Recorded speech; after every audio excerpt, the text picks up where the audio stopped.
ಅದು ಚುನಾವಣೆ ನಡೆಸಿ ಚುನಾವಣಾಧಿಕಾರಿಗಳು ಪಾರದರ್ಶಕವಾಗಿ ಆಯ್ಕೆ ಮಾಡಿದ್ದಾರೆ.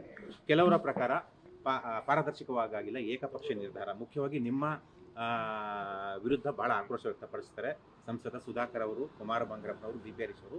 ಸುಧಾಕರ್ ಅವರು ನೀವೇ ಬದಲಾಗಬೇಕು ಅನ್ನುವಂಥದ್ದು, ಹೈಕಮಾಂಡ್ ದೂರು ಕೊಡ್ತೀನಿ ಅನ್ನುವಂಥ ಆರೋಪವನ್ನು ಕೂಡ ಮಾಡಿದ್ದಾರೆ.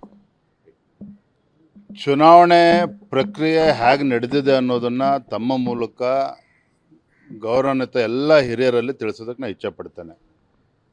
ನಾನು ರಾಜ್ಯದ ಅಧ್ಯಕ್ಷನಾಗಿ ಯಾವುದೇ ಜಿಲ್ಲೆಯ ಅಭಿಪ್ರಾಯವನ್ನು ಕೂಡ ಕೊಟ್ಟಿಲ್ಲ, ಕೊಡೋದಕ್ಕೆ ಅವಕಾಶವೂ ಕೂಡ ಇಲ್ಲ. ಕೇಂದ್ರದಿಂದ ನಮ್ಮ ಕ್ಯಾಪ್ಟನ್ ಗಣೇಶ್ ಕಾರ್ಣಿಕ್ ಅವ್ರನ್ನ ಚುನಾವಣೆಯ ಒಂದು ಜವಾಬ್ದಾರಿಯನ್ನು ಅವ್ರಿಗೆ ಕೊಟ್ಟಿದ್ದರು. 13 ಜನ ಅಬ್ಸರ್ವರ್ಸ್ನು ಕೂಡ ನೇಮಕ ಮಾಡಿದರು, ವೀಕ್ಷಕರನ್ನು. ಪ್ರತಿಯೊಬ್ಬ ವೀಕ್ಷಕರಿಗೂ ಕೂಡ 3 ಜಿಲ್ಲೆ ಜವಾಬ್ದಾರಿಯನ್ನು ಕೂಡ ನೀಡಲಾಗಿತ್ತು. ಪ್ರತಿ ಜಿಲ್ಲೆಗೂ ಕೂಡ ಚುನಾವಣಾಧಿಕಾರಿ, ರಿಟರ್ನಿಂಗ್ ಆಫೀಸರ್ ಮತ್ತು ರಿಟರ್ನಿಂಗ್ ಆಫೀಸರ್ ಕೂಡ ನೇಮಕಾತಿಯಾಗಿದೆ. ಮತ್ತು ರಿಟರ್ನಿಂಗ್ ಆಫೀಸರು ಮತ್ತು ರಿಟರ್ನಿಂಗ್ ಆಫೀಸರ್ ಅವರ ನೇತೃತ್ವದಲ್ಲಿ, ಅವರ ಸಮಕ್ಷಮದಲ್ಲಿ ಆ ಜಿಲ್ಲೆಗಳಲ್ಲಿ ಎಲ್ಲ ಪ್ರಮುಖರ ವಿಶ್ವಾಸಕ್ಕೆ ತೆಗೆದುಕೊಂಡು ಅಭಿಪ್ರಾಯನ ಪಡೆದುಕೊಂಡು 3 ಹೆಸರುಗಳನ್ನು ರಾಜ್ಯಕ್ಕೆ ಕಳಿಸ್ಕೊಟ್ಟಿದ್ದಾರೆ.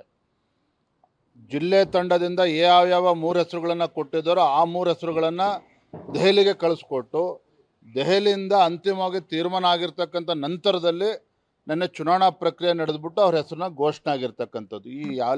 ಈ ಪ್ರಕ್ರಿಯೆಯಲ್ಲಿ ವಿಜಯೇಂದ್ರ ಅವರ ಪಾತ್ರ 0.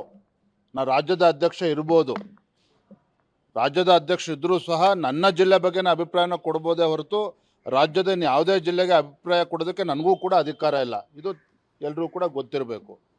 ಕಾರಣ ಏನಂದ್ರೆ, ಇಲ್ಲಿ ಯಾರನ್ನೂ ಕೂಡ ಸುಧಾಕರ್ನೂ ಕೂಡ ದೂಷಿಸಕ್ಕೆ ಹೋಗೋದಿಲ್ಲ. ಈ ಚುನಾವಣಾ ಪ್ರಕ್ರಿಯೆ ಏನು ಅಂತೇಳಿ ಯಾರಿಗೂ ಕೂಡ ಗೊತ್ತಿಲ್ಲ, ಗೊಂದಲ ಇದೆ. ಯಾಕಂದರೆ ಮೊದಲ ಬಾರಿ ಇಡೀ ದೇಶಾದ್ಯಂತ ಇವತ್ತು ನಮ್ಮ ರಾಜ್ಯದಲ್ಲಿ ಏನು ಚುನಾವಣಾ ಪ್ರಕ್ರಿಯೆ ನಡೆದಿದೆಯೋ, ಚಿಕ್ಕಬಳ್ಳಾಪುರ ಜಿಲ್ಲೆನಲ್ಲಿ ಏನು ಚುನಾವಣಾ ಪ್ರಕ್ರಿಯೆ ನಡೆದು ಇಡೀ ದೇಶದಲ್ಲಿ ಇದೇ ವ್ಯವಸ್ಥೆಯಲ್ಲಿ ನಡೀತಾ ಇರ್ತಕ್ಕಂಥದ್ದು. ನಾನು ಹೊಸದಾಗಿ ಯಾವುದೋ ಒಂದು ಪ್ರಕ್ರಿಯೆ ಮಾಡೋಕ್ಕೆ ನನಗೂ ಕೂಡ ಅಧಿಕಾರ ಇಲ್ಲ. ಕೇಂದ್ರ ಎಲ್ಲವನ್ನೂ ಕೂಡ ಗಮನಿಸ್ತಾ ಇದೆ. ಎರಡನೇದಾಗಿ, ಮಾನ್ಯ ಸುಧಾಕರ್ ಅವರ ಆಕ್ರೋಶಭರಿತ ಮಾತುಗಳನ್ನು ನಾನು ಕೇಳಿದ್ದೇನೆ. ಆಕ್ರೋಶಭರಿತ ಮಾತುಗಳನ್ನು ನಿನ್ನೆ ಸುಧಾಕರ್ ಅವರು ಏನು ಹೇಳಿದ್ದಾರೆ ಅದನ್ನು ಕೇಳಿದ್ದೇನೆ. ಒಂದು ರೀತಿ ವಿಜಯೇಂದ್ರ ಅವರು ನಮ್ಮನ್ನು ಸಮಾಧಿ ಮಾಡೋಕ್ಕೆ ಹೊರಟಿದ್ದಾರೆ. ನಾನು ತಮ್ಮ ಮೂಲಕ ಸುಧಾಕರ್ ಹೇಳೋದಕ್ಕೆ ಇಚ್ಛಪಡ್ತೇನೆ, ಈ ರೀತಿ ಹೇಳಿಕೆಗಳನ್ನು ದಯವಿಟ್ಟು ಕೊಡಬೇಡಿ. ಅದು ನಿಮಗೂ ಕೂಡ ಗೌರವ ತರೋದಿಲ್ಲ, ನನಗೂ ಕೂಡ ಗೌರವ ತಂದು ಕೊಡೋದಿಲ್ಲ. ಅಲ್ಲಿ ಯಾರು ಆಯ್ಕೆ ಆಗಿದೆ ಅವನು ಕೂಡ ಪಕ್ಷದ ಒಬ್ಬ ಕಾರ್ಯಕರ್ತ ಮತ್ತು ಸುಧಾಕರ್ ಅವರ ಸಂಬಂಧಿನೂ ಕೂಡ ಹೌದು.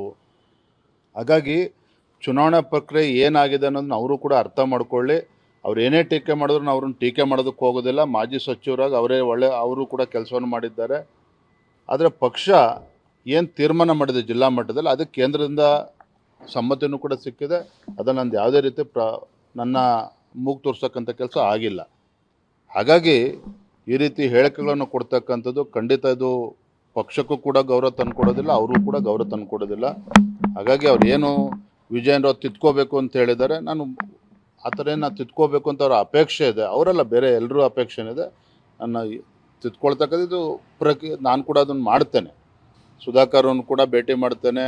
ಅವ್ರು ಯಾವ ರೀತಿ ನಾನು ತಿದ್ಕೋಬೇಕು ಅಂತೇಳಿ ಪಾಪ ಅವ್ರ ಅಪೇಕ್ಷೆ ಇದೆ, ಅದ್ರ ಪ್ರಕಾರ ನಾನು ಕೂಡ ತಿದ್ಕೊಳ್ತೇನೆ. ಮುಗಿತು, ಇನ್ಮೇಲೆ ಯುದ್ಧ ಅಷ್ಟೇ. ಆ ರೀತಿ ಮಾತನಾಡಬಾರ್ದು. ನಾನು ಹೇಳಿದ್ನಲ್ಲ, ನಾನೊಬ್ಬ ರಾಜ್ಯದ ಅಧ್ಯಕ್ಷ, ಇದೇನು ಮಂತ್ರಿ ಸ್ಥಾನ ಅಲ್ಲ. ನಾನು ಮನೆ ಮಾಟ ಬಿಟ್ಟು ಕೆಲಸ ಮಾಡ್ತಾ ಇದ್ದೇನೆ, ಪಕ್ಷ ಸಂಘಟನೆ ಮಾಡ್ತಾ ಇದ್ದೇನೆ. ಇದು ಪಕ್ಷ ಅವ್ರ ಸ್ವತ್ತು ಅಲ್ಲ, ನನ್ನ ಸ್ವತ್ತು ಅಲ್ಲ.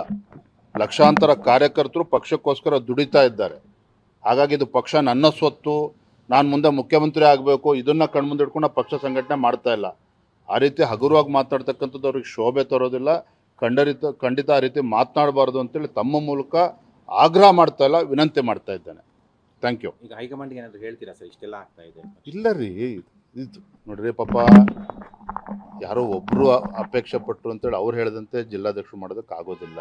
ಮತ್ತು ಅದು ನನ್ನ ಪಾತ್ರನೂ ಇಲ್ಲ, ಮತ್ತೆ ಹೇಳ್ತಾ ಇದ್ದೇನೆ. ಉದಾಹರಣೆಯಲ್ಲಿ ರಾಮಚಂದ್ರ ಅವರು ಕೂಡ ಅಪೇಕ್ಷಿತರು ಇದ್ದರು, ಅಧ್ಯಕ್ಷ ಆಗಬೇಕು ಅಂತೇಳಿ. ಅವೆಲ್ಲ ಪ್ರಕ್ರಿಯೆ ನಡೀತಿದೆ. ಆ ರೀತಿ ನನ್ನ ಮೇಲೆ ಆರೋಪ ಮಾಡ್ತಕ್ಕಂಥದ್ದು ಇದು ಖಂಡಿತ ಸರಿಯಲ್ಲ. ಅಲ್ಲಿ ವೀಕ್ಷಕರು ಹೋಗಿದ್ದರು, ಎಲ್ಲವೂ ಕೂಡ ಅವರ ಸಮ್ಮುಖದಲ್ಲಿ ಆಗಿದೆ. ಅದ್ರಲ್ಲಿ ನನ್ನ ಪಾತ್ರ ಏನಿಲ್ಲ. ದಯವಿಟ್ಟು ಸುಧಾಕರ್ ಅವರು ಕೂಡ ಅನ್ಯತಾ ಭಾವಿಸ್ಬಾರ್ದು, ತಪ್ಪು ತಿಳ್ಕೊಬಾರ್ದು.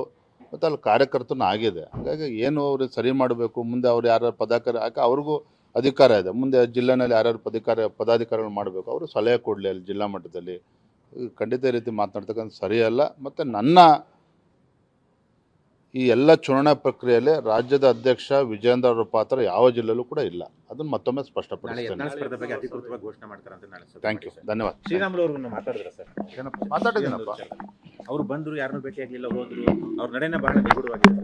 ಇಲ್ಲ, ಶ್ರೀರಾಮುಲು ಅವರು ಪಾಪ ಹಿರಿಯರಿದ್ದಾರೆ, ಸಚಿವರಾಗಿ ಅವರೇ ಆದಂಥ ಒಂದು ಕೆಲಸ ಮಾಡಿದ್ದಾರೆ. ಪಕ್ಷ ಸಂಘಟನೆ ಕೂಡ ಅವರೇ ಆದಂಥ ಒಂದು ಶಕ್ತಿನ ಕೊಟ್ಟಿದ್ದಾರೆ. ನಾನು ಕೋರ್ ಕಮಿಟಿ ಆದ ನಂತರ ನಾನೇ ಅವತ್ತು ಕೂಡ ಮಾತನಾಡಿದ್ದೇನೆ, ಮರುದಿನನೂ ಕೂಡ. ಯಾಕೆ ಮಾಧ್ಯಮದಲ್ಲಿ ಬಂದಾಗ ರಾಜ್ಯದ ಅಧ್ಯಕ್ಷನಾಗಿ ಮಾತಾಡ್ತಕ್ಕ ನನ್ನ ಕರ್ತವ್ಯ. ಕೋರ್ ಕಮಿಟಿಲಿ ಆಗಿರ್ತಕ್ಕಂಥದ್ದನ್ನು ಮಾಧ್ಯಮ ಮುಂದೆ ಚರ್ಚೆ ಮಾಡಬಾರ್ದಿತ್ತು ಅಂತೇಳಿ ನಾನು ಕೂಡ ಮನವಿ ಮಾಡಿದ್ದೇನೆ. ಮತ್ತು ಏನೇ ಸಮಸ್ಯೆ ಇದ್ರೂ ಕೂಡ ಎಲ್ಲ ಹಿರಿಯರು ಕೂತು ಬಗೆಹರಿಸ್ಕೊಳ್ಳೋಣ ಅನ್ನೋ ಮಾತನ್ನು ಕೂಡ ನಾನು ಮಾತನಾಡಿದ್ದೇನೆ ಶ್ರೀರಾಮುಲು ಅವ್ರನ್ನ.